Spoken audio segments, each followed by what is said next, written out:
Good morning, everyone. My name is Megan O'Connor, and I'm a career coordinator here in the USI Career Success Center. Thank you first and foremost to Dr. Dixon for the invitation to present this series to the Graduate Council. I'm thrilled to walk you through the USI Graduate Student Career Excellence Series. It's a 9-part webinar curriculum that I've designed specifically for our graduate student population. This series addresses a critical gap. Graduate students face unique career development challenges, from building discipline-specific CVs to navigating ATS-driven hiring systems and leveraging AI tools ethically in their job search. Each module combines evidence-based career development strategies with hands-on AI integration using Microsoft CoPilot while centering ethical AI use as a core principle throughout. The golden rule embedded across every module is that they are to use AI to analyze and improve their materials, but never let AI write your content from scratch. This ensures that students maintain authenticity and academic integrity while gaining a competitive edge. I've developed this roadmap to excellence so that students can assess at the beginning of each and every module where they are on their career development journey and understand where they're going to be going to next. This allows them the opportunity to watch all the webinars sequentially or pick what they need most in the moment for their job search. Now let's take a look at a sample of what one of these modules looks like. Welcome to the USI Career Excellence Series. My name is Megan O'Connor, and I'm a career coordinator here in the USI Career Success Center. And this is part 1, and we're so glad that you're here. This series is designed to walk you through every stage of your career journey, from building your professional documents all the way through negotiating your offers for promotions internally or externally. Each module builds on the last, so you are in the right place to start. Today, we're going to be kicking things off with the CV, what it is, how it differs from a resume, and when to use it. I'm excited to share this content because for many of you, this document will be more important to your career than a resume ever may be. Other sessions will focus on resumes for industry positions. This module addresses the essential document for those pursuing academic, research, medical, or scientific careers. If you're planning to become a professor, researcher, clinical faculty member, or work in any scholarly capacity, your CV is your professional lifeline. Here's what makes a CV fundamentally different from a resume. A resume is a snapshot, a carefully curated highlight reel tailored to a specific job.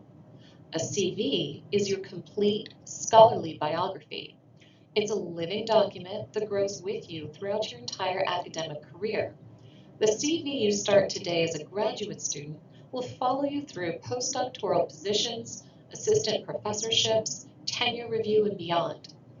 Think of it this way. Your resume says, here's why I'm right for this job. Your CV says, here's who I am as a scholar. By the end of this module, you'll understand exactly how to build a CV that represents your academic identity using best practices from Harvard, Princeton, Columbia, Yale, and Cornell. But remember, when applying to graduate programs, please make sure you follow the parameters that they specify. A little research can save you some work. Now, let's get started.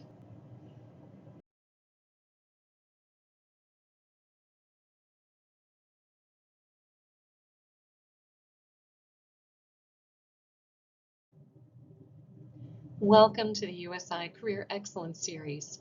My name is Megan O'Connor, and I'm a career coordinator here in the USI Career Success Center. This is part 1, and we're so glad that you're here. This series is designed to walk you through every stage of your career journey, from building your professional documents all the way through negotiating your offers for promotions internally or externally. Each module builds on the last, so you are in the right place to start. Today, we're going to be kicking things off with the CV, what it is, how it differs from a resume, and when to use it. I'm excited to share this content because for many of you, this document will be more important to your career than a resume ever may be. Other sessions will focus on resumes for industry positions. This module addresses the essential document for those pursuing academic, research, medical, or scientific careers. If you're planning to become a professor, researcher, clinical faculty member, or work in any scholarly capacity, your CV is your professional lifeline. Here's what makes a CV fundamentally different from a resume. A resume is a snapshot, a carefully curated highlight reel tailored to a specific job. A CV is your complete scholarly biography. It's a living document that grows with you throughout your entire academic career. The CV you start today as a graduate student will follow you through postdoctoral positions, assistant professorships, tenure review, and beyond. Think of it this way. Your resume says, here's why I'm right for this job. Your CV says, here's who I am as a scholar. By the end of this module, you'll understand exactly how to build a CV that represents your academic identity using best practices from Harvard, Princeton, Columbia, Yale, and Cornell. But remember, when applying to graduate programs, please make sure you follow the parameters that they specify. A little research can save you some work. Now, let's get started. Before we start building your CV, let's make sure we understand exactly how it differs from a resume, because I've seen too many graduate students make the mistake of treating these documents interchangeably. The terms themselves tell the story. CV is Latin for course of life. It's meant to be comprehensive, documenting your entire scholarly journey. Resume comes from the French meaning to summarize. It's intentionally brief and targeted. But here's the most practical distinction. Length matters differently. With a resume, we talked about the one-page rule for early career professionals, potentially 2 pages for experienced professionals. But with a CV, there's no page limit. As a graduate student, your CV will likely be 2 to 5 pages. A mid-career professor might have 15 to 20 pages. I've seen senior faculty with CVs exceeding 50 pages, and that's appropriate because they're documenting decades of publications, presentations, grants, and service. Never artificially shorten your CV. If you've done the work, it belongs on your CV. The purpose is also different. According to Princeton's Center for Career Development, a CV outlines your scholarly achievements and is used for academic positions, research roles, fellowship applications, and grant proposals. Resumes are for industry and corporate positions. Here's what this means practically. If you're pursuing both academic and industry careers, which many of you are, you need both documents.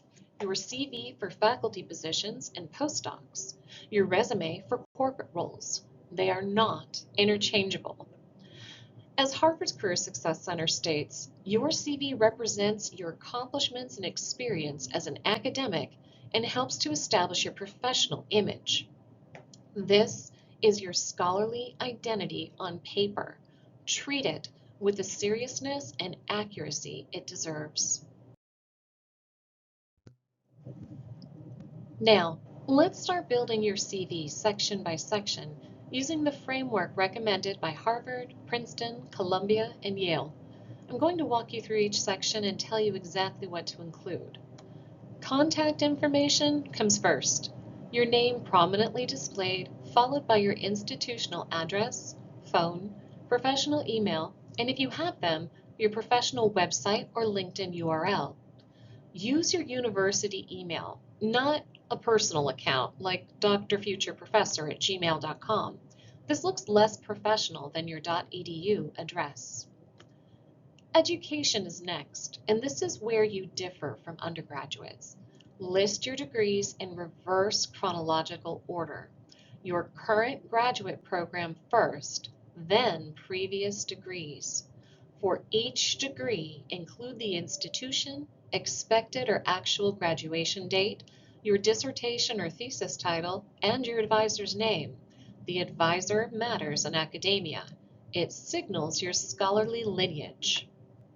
Research experience is often the heart of a graduate student's CV.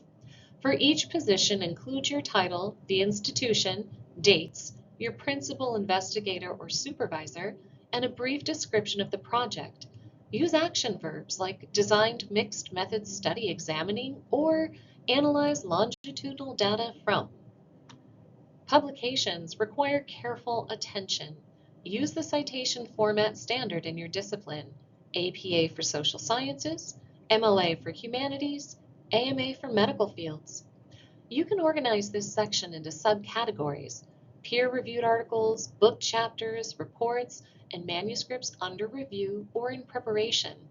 A word of caution: limit in preparation entries. Search committees are skeptical of long lists of work that isn't submitted yet. Presentations document your scholarly communication. Include conference papers, poster presentations, and invited talks. For each, list the title, conference name, location, and date. Distinguish between peer-reviewed conference presentations and invited lectures. The latter carry more weight. Teaching experience is essential, especially for faculty positions. List each course with its name and number, the institution, your role, like teaching assistant, instructor of record, or guest lecturer, and the dates. If you've developed curriculum or received teaching awards, highlight those. Awards and honors showcase your recognition of your work. Fellowships, grants, scholarships, and academic prizes. Include the award name, granting organization, and year. Even internal departmental awards belong here. Service and leadership demonstrates your citizenship in the academic community. Departmental committees, journal manuscript reviewing, professional organization involvement, or mentoring. Search committees want colleagues, not just researchers. Professional memberships list your scholarly associations, like SHRM, APA, NASW, whatever organizations are relevant to your field. And finally, references. 3 to 5 academic references with complete contact information. Always ask permission before listing someone and give them a heads up when you're applying for positions. Here's the key insight from Columbia's GSAS Career Design Lab. The organization of your CV should present information that best highlights your strengths in relation to the position you're seeking. These sections aren't set in stone. If you're applying for a teaching-focused position, move teaching experience higher. If it's a research institution, lead with publications and research experience. Formatting might seem like a minor concern, but in academia, your CV formatting signals your attention to detail, and search committees notice. A sloppy CV suggests sloppy scholarship. Let me share Princeton's specific guidelines. Fonts and margins. It's recommended you use 11 or 12-point font, nothing smaller, nothing fancy. Times New Roman, Calibri, or Garamond are all appropriate. 1-inch margins on all sides give your document breathing room. Consistency is paramount. This is where I see the most mistakes. If your first section heading is bold, uppercase, and underlined, every section heading must be bold, uppercase, and underlined. If you use month-year format for one date, use it for all dates. If you indent bullet points 1/2 inch in one section, indent them 1/2 inch everywhere. Inconsistency signals carelessness. Strategic organization matters. Arrange your sections in decreasing order of importance for the specific position you're applying to. A research-intensive R1 university wants to see publications near the top. A teaching-focused liberal arts college wants teaching experience front and center. This isn't about being deceptive. It's about making it easy for search committees to find what they're looking for. Reverse chronological order within each section, most recent first. This applies to education, experience, publications, presentations, everything. And white space is your friend. Don't cram everything together to save pages. Use spacing between sections, clear margins, and breathing room. A CV that's easy to read is easy to scan. Action verbs also need to lead every description, not responsible for conducting research, but designed and implemented mixed methods studies, not helped with teaching, but facilitated weekly discussion sections for 45 undergraduate students. Proofread this obsessively, then proofread again, then have someone else proofread. A typo in your publication list suggests you're careless with details, not a quality search committees want in a colleague. And critically, this is important for international students especially. U.S. academic CVs do not include personal information. No photo, no date of birth, no marital status, no social security number, no gender, race, or religion. Including these signals unfamiliarity with American academic norms and can actually create legal complications for hiring committees. Now, let's learn from an example from Harvard. Sabine Rose's CV from Harvard Center for Career Success is an excellent model for humanities and arts graduate students. Notice how she opens with clear contact information, including her pronouns, and immediately establishes her academic home. Her education section is thorough. She lists not just degrees, but dissertation and thesis titles, committee members and advisors, and even her study abroad experience in Paris, which signals international research capacity. Right after education, she includes a research expertise section, a smart, concise list of keywords that instantly communicates her scholarly identity to a search committee or fellowship reviewer. This is especially effective when applying for postdocs or specialized positions. What really sets Sabine's CV apart is her strategic use of descriptive category headings tailored to her field. Rather than lumping everything under experience, she creates distinct sections for museums and cultural heritage, publishing experience, and digital humanities, each showcasing a different dimension of her professional profile. Her publications section transparently shows work at various stages: in preparation, under review, in press, which is standard practice and signals an active research pipeline. She also includes a conference organization section. Co-organizing an international conference is a significant leadership accomplishment that deserves its own line. Finally, her references section includes full contact information for each recommender, formatted professionally with titles, institutions, and international details, all relevant to her role that she's applying for. The takeaway? Your CV should tell a coherent story about who you are as a scholar, and the categories you choose shape how readers perceive you. Now let's talk about the academic cover letter, your CV's narrative partner. Your CV shows what you've done. Your cover letter explains why it matters and why you're the right fit for this specific role. Academic cover letters follow a predictable structure, and that's a feature, not a bug. Search committees read hundreds of applications, so a clear format lets them focus on your ideas. The standard flow is an opening: who you are, the position, expected degree date, and advisor. Next, your current research, your dissertation. Then, your future research, where your work is headed, followed by teaching, experience philosophy, courses you could offer, and finally a closing, your fit, and a thank you. Letters for research universities lean on scholarship. Letters for liberal arts colleges emphasize teaching. Either way, your goal is to make a coherent case for why you applied and why they should hire you. Let's take a look at this example from Harvard. In Vidita's cover letter for an assistant professor of musicology, she's a strong competitor. Her opening efficiently establishes her status, names her advisor, and frames her research in one compelling sentence. No generic enthusiasm, just intellectual substance. Her research section explains her dissertation's argument while showcasing interdisciplinary methods. Then she connects her future research directly to the University of Washington's archival holdings, a very smart tailoring that shows she's done her homework.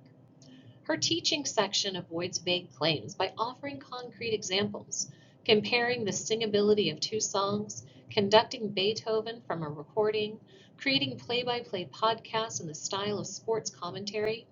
These specifics bring her philosophy to life. Her closing addresses service and community engagement, linking her values to the institution's mission.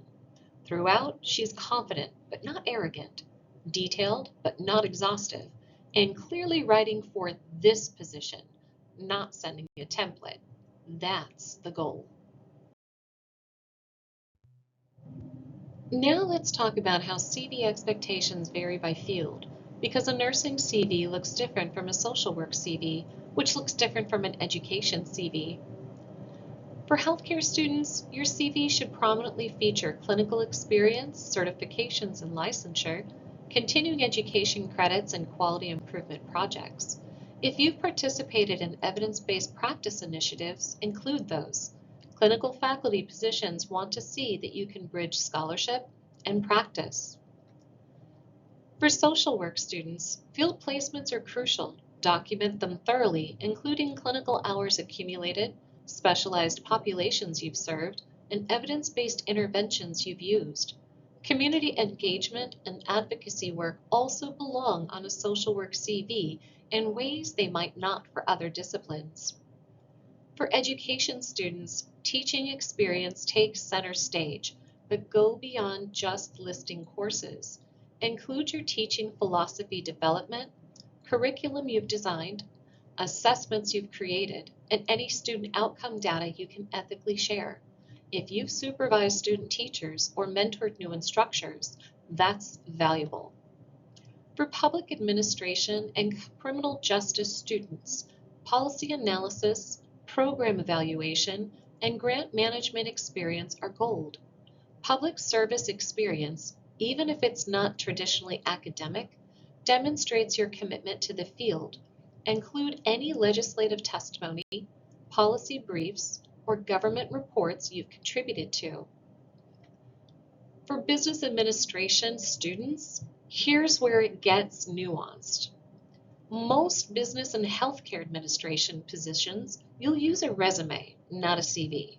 The CV format is reserved for research-focused faculty positions or academic healthcare administration roles. If you're pursuing a clinical or practitioner track, stick with a polished resume.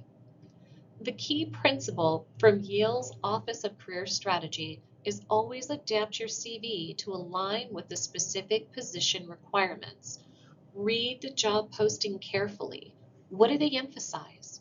What's listed first in their requirements? Let that guide you on how to organize your CV. Now, let's touch on how to use AI ethically for your CD development and refinement with some critical guardrails. The core principle is this: use AI to refine and strengthen. Never let AI write your CV content from scratch. Your CV represents your scholarly identity. AI doesn't know your research. AI didn't teach your classes. AI didn't present at that conference. You did. Here are 3 specific ways AI can help. First, strengthening action verbs. You can paste a CV description and ask, review this CV description and suggest stronger action verbs appropriate for academic positions. Maybe you wrote, did data analysis. AI might suggest conducted multivariate regression analysis, or performed thematic coding or qualitative interviews. It's taking your experience and helping you articulate it more powerfully. Second, position alignment. When you're tailoring your CV for a specific job, you can paste both your CV sections and the job description and then ask, compare my CV sections to this faculty position description. What experiences should I emphasize or reorganize? AI can help you see connections you might have missed.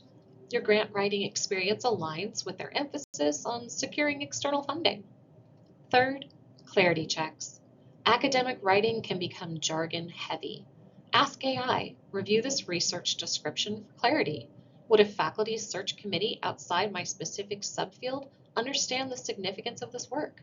This helps you communicate across disciplinary boundaries. But here's the critical warning. And I cannot emphasize this enough. Do not let AI generate publication citations. If AI hallucinates a publication that doesn't exist and a search committee can't find it, your candidacy is over. Your reputation can be destroyed. Academic fraud is absolutely career ending. Do not let AI fabricate research descriptions. Your CV must accurately represent work you actually did. And do not let AI create teaching experience that you don't have. In academia, integrity is everything. A single fabrication discovered during a search process, or worse, after you're hired, can result in terminated job offers, revoked degrees, and permanent damage to your professional reputation. The consequences are severe and lasting. Use AI as a polishing tool, not as a ghostwriter. Your CV must be authentically, verifiably, and completely yours. Now, let's touch on some common CV mistakes to avoid. These are the ones that I've seen the most often, and these are the errors that make search committee members sigh and move on to the next candidate. Mistake 1, using resume format for a CV. I see this frequently. Students submit a one-page document for a faculty position because they think brevity is a virtue. It's not for CVs. If you artificially limit your length or omit relevant academic experiences to fit some imaginary page limit, you're underselling yourself. CVs are comprehensive, period. Mistake 2, inconsistent formatting. I mentioned this earlier, but it bears repeating. If your dates are formatted May 2024 in one section and 5/24 in another, that signals carelessness. If some headings are bold and others aren't, that signals carelessness too. Search committees are looking for colleagues who pay attention to detail. Prove that you're that person. Mistake number 3, incorrect citation format. If you're in psychology and you cite your publications in MLA format instead of APA, you're signaling that you don't know the conventions of your own field. That's a red flag. Use the citation style standard in your discipline and format every publication consistently. Mistake 4, too many in preparation items. Here's the truth. Search committees are skeptical of long lists of manuscripts in preparation. 1 or 2, that's fine. It shows you have a research pipeline. 5 or 6, it looks like you're padding. Focus on work that's published for at least under review. In preparation should be reserved for manuscripts that are genuinely close to submission. Mistake number 5, missing page numbers. CVs get printed out for committee review. Pages get separated. If your name and page number aren't on every page, your publication list might end up in someone else's file, or even worse, the trash. Header or footer for every page, your name, page X. Mistake 6, not tailoring to position. Submitting the exact same CV to a teaching-focused liberal arts college and a research-intensive R1 university is a mistake. Reorganize your sections. The teaching position should see your teaching experience near the top. The research position should see your publications front and center. Same content, strategic presentation. Mistake 7, outdated contact information. Before every single submission, verify that your email works, your phone number is correct, and your references information is current.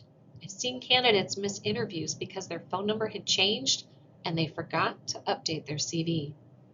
These mistakes are all avoidable with careful attention. Don't let preventable errors cost you opportunities.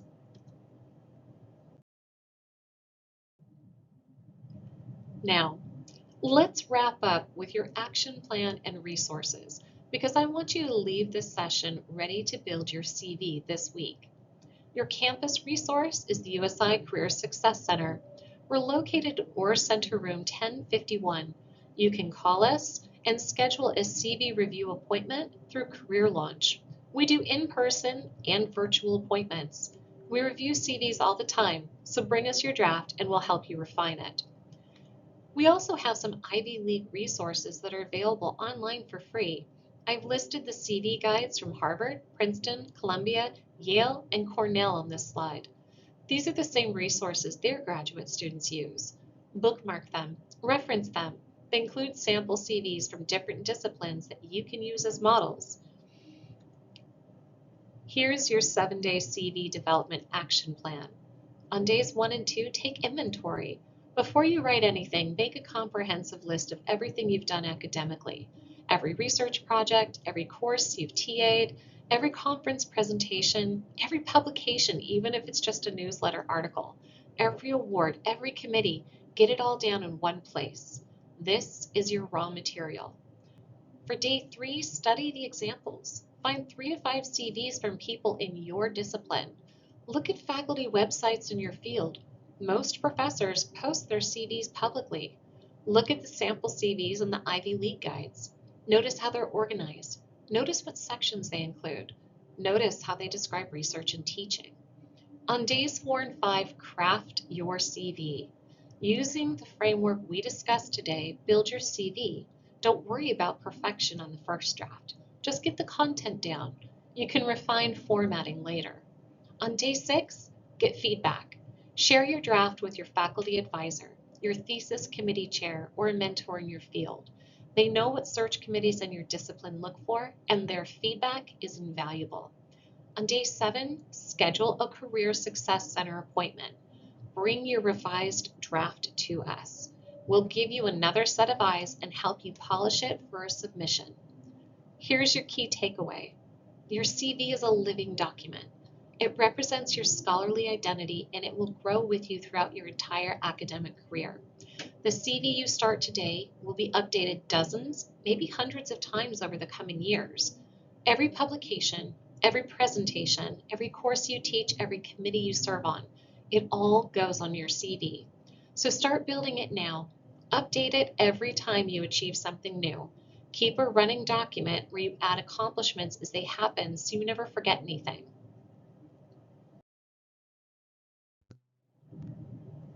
Thank you for joining us for part 1 of the Career Excellence series for graduate studies. Now that you have a strong foundation in crafting your CV, join us next time for part 2, where we'll explore how to build a powerful ATS-optimized professional resume and cover letter. Hope to see you there. If you have any questions, please schedule a one-on-one appointment with a career coordinator in the USI Career Success Center. To book appointments, you can email us directly or schedule through Career Launch. Thank you so much, and I look forward to seeing you in the next session. To offer some additional support to students on how to learn to use AI CoPilot ethically, I've created an AI CoPilot Career Toolkit to help them learn how to develop their professional development materials, develop strategic prompts, and get some very practical advice on navigating ATS systems, LinkedIn, interviews, and even how to use CoPilot to help them with the job search and identify job titles and target companies. It's truly built for USI undergraduates, adult learners, graduate students, and alumni, wherever you are in your journey. But the most important messaging is that AI is your co-pilot and you are the driver.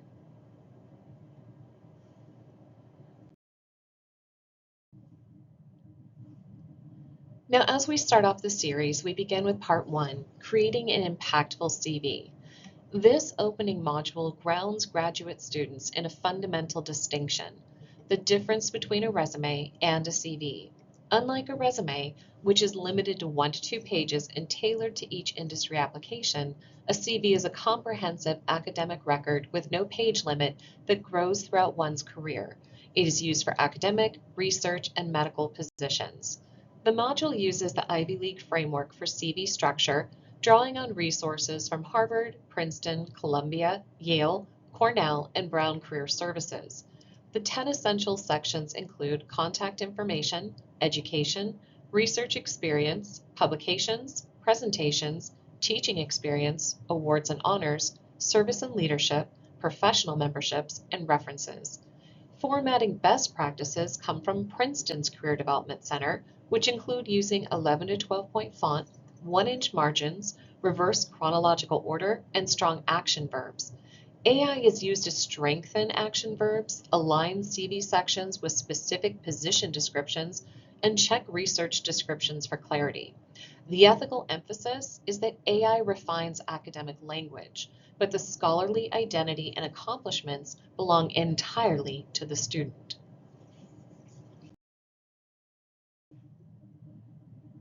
In part 2, we focus on building your graduate level resume and cover letter.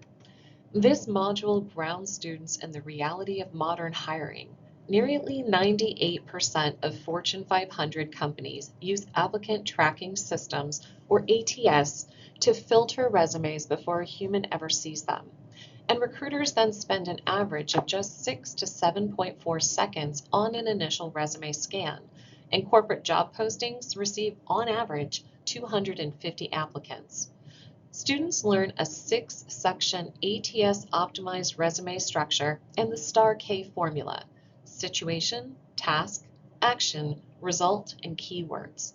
The AI integration component teaches students to use Microsoft CoPilot for keyword extraction from job descriptions, gap analysis between their resume and target postings, and bullet point optimization.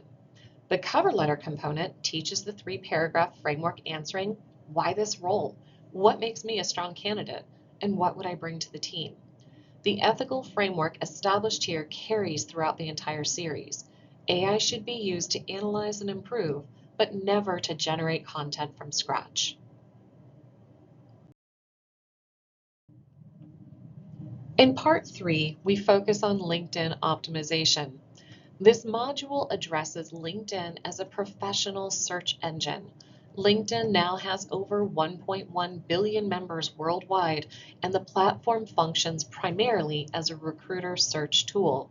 72% of recruiters rely on LinkedIn for sourcing candidates, and candidates with complete or all-star profiles are 40 times more likely to receive opportunities through searches. Students learn a headline formula using SEO principles, the About section framework, hook, story, accomplishments, and call to action, and how to populate 50-plus skills for maximum recruiter visibility. Keyword extraction using CoPilot teaches students to analyze job postings and embed relevant terms naturally throughout their profile. AI is used to analyze job descriptions and extract keyword patterns, not to write the profile content. This distinction is critical for maintaining professional authenticity. In part 4, we focus on strategic job search techniques. This module confronts the harsh reality of modern job searching. The typical application to interview conversion rate is just 4 to 6 interviews per 250 applications when applying through online channels alone. Meanwhile, estimates suggest that 70 to 80% of positions are filled through networking, referrals, and internal promotions. What is well documented is the power of referrals. Referrals represent only about 7% of applicants, but account for 30 to 50% of actual hires, making them 4 to 5 times more effective than cold applications.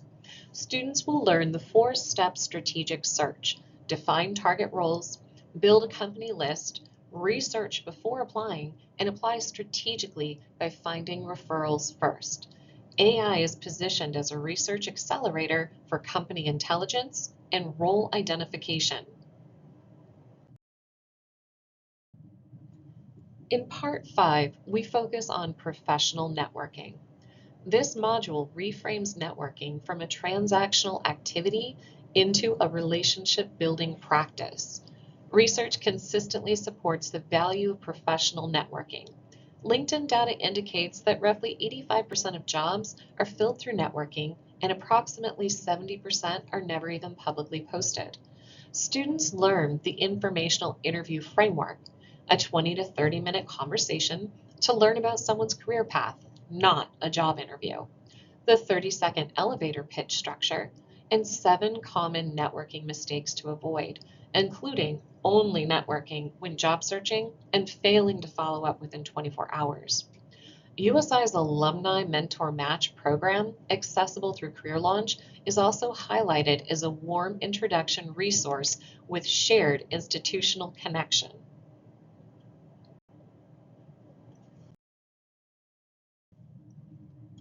In Module 6, we focus on interview mastery. This module equips graduate students with advanced interview preparation strategies across 4 interview formats: phone screening, behavioral, case and technical, and panel interviews. The STAR method is the foundation, with students encouraged to prepare 8 to 10 adaptable stories covering major competencies. The AI integration is particularly powerful. Students use CoPilot to predict likely behavioral questions based on specific job descriptions and to simulate mock interviews. Complementary tools include Big Interview, which is available for free, and we also explore mock interviews through Career Launch. The ethical distinction is clear. AI helps students practice and prepare, but the stories, experiences, and responses must be authentically their own.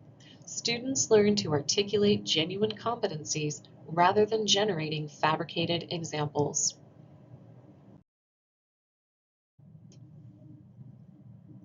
In Part 7, we focus on salary negotiation and offer evaluation. This module addresses what may be the most impactful career skill: salary negotiation. Research from Carnegie Mellon University found that employees who negotiate their starting salary earn on average 7.4% more than those who do not, which can compound over $1 million in additional lifetime earnings over a 40-year career. According to a Fidelity Investments survey, 85% of Americans who counter-offered during negotiations were successful in receiving at least part of what they requested. Multiple industry sources indicate that approximately 70% of hiring managers expect candidates to negotiate.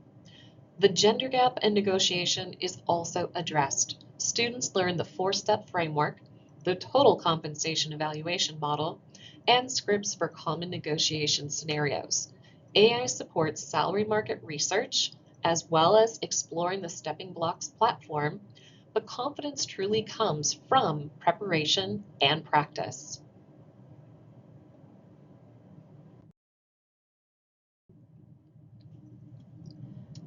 In Part 8, we explore Beyond Your Borders. This module positions expanded experience as a powerful differentiator for graduate students and reframes what beyond borders means. Students do not have to leave the country. Any experience that took them outside of their professional, geographic, or cultural comfort zone qualifies. The NACE 2024 Experiential Education Survey found that 66% of interns are more likely to receive full-time offers, and the Yale School of Management identifies adaptability as the #1 differentiator for high potential graduate candidates, and it is developed through unfamiliar contexts, not coursework.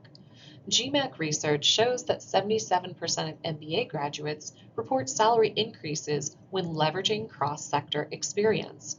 This module was developed in collaboration with USI's Center for International Programs. Students learn the SAR plus context framework for documenting expanded experience on resumes and in interviews.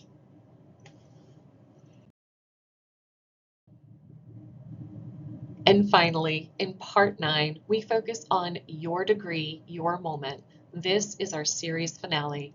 This culminating module positions graduate students to leverage their degree for internal advancement, one of the most underutilized strategies in graduate career development. The Bureau of Labor Statistics reports that master's degree holders earn a median of $1,840 per week versus $1,543 per week for bachelor's degree holders. This is representing approximately a 19% salary premium. Georgetown University Center on Education and the Workforce estimates a 400,000 plus lifetime earnings advantage for a master's degree holder. Students learn to build an internal portfolio, a living collection of contributions, metrics, recognition, and graduate studies applications, so they're never caught unprepared when an advancement conversation arises.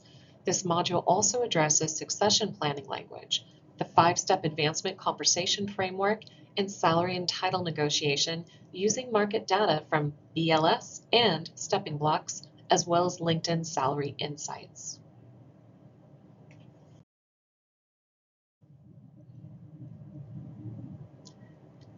Thank you for joining me as you explored learning more about this 9-part webinar series, and thank you for your partnership in supporting graduate student career success. If you have any questions, please reach out to me in the USI Career Success Center.